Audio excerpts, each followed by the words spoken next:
دیکھیں کہ جب سے نام اس طرح پکارا جانے لگا کہ جس میں کوئی عزت آبرو، یعنی کہ نام مثلاً اگر شوہر کا نام زید ہے تو اس کو زید اس طرح کہہ کے بلایا جائے جیسے بیٹے کا نام زید ہو تو اس کو بلایا جا رہا ہے، اسی ہی ٹون میں، اسی ہی انداز میں، اسی ہی سٹائل میں.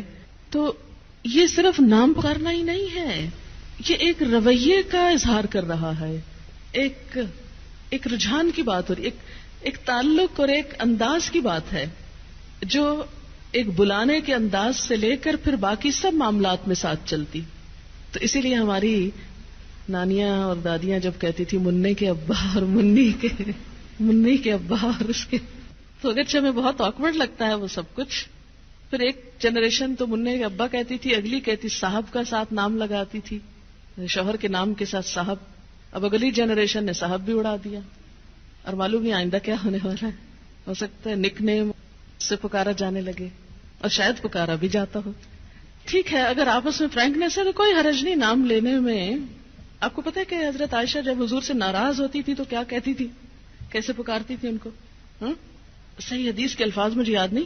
آپ صلی اللہ علیہ وسلم نے ایک دفعہ فرمایا کہ عائشہ جب تم مجھ سے ناراض ہوتی تو مجھے پتہ چل جاتا ہے کیونکہ تم کہتی ہو ابراہیم کے رب کی قسم. یہ کہنے کی بجائے کہ محمد کے رب کی قسم کہتے ابراہیم کے رب کی قسم، یعنی پھر تم میرا نام لینے کی بجائے حضرت ابراہیم کا نام لے.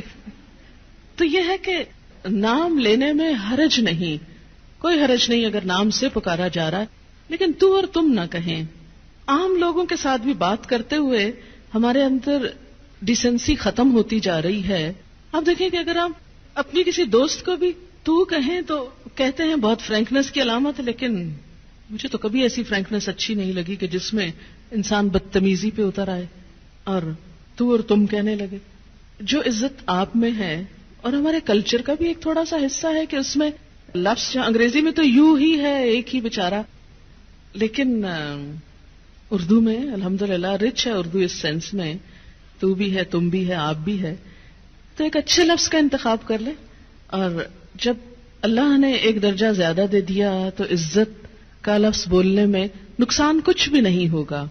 جواب میں آپ بھی عزت پائیں گے، کیونکہ جب آپ کسی کو تم کہہ کے بلائیں گے تو پھر دوسرے کو بھی تم کا موقع دے رہے ہیں. پنجابی میں بھی ہے ایک لفظ، ایک تو ہے اور ایک تسی ہے. تو اس میں یہ ہے کہ یہ چیز بظاہر یوں لگ رہا ہے، یا ہو سکتا ہے آپ کو بہت ناگوار لگ رہی ہو اور آپ سوچ رہے ہو کہ ہمیں بیکورڈ بنایا جا رہا ہے، لیکن مجھے کبھی ایسے ماڈرن بننے میں کوئی خوبصورتی نظر نہیں آتی کہ جس میں گستاخی شامل ہو جائے. گستاخ ہونا ہی کیا ماڈرن ہونا ہے؟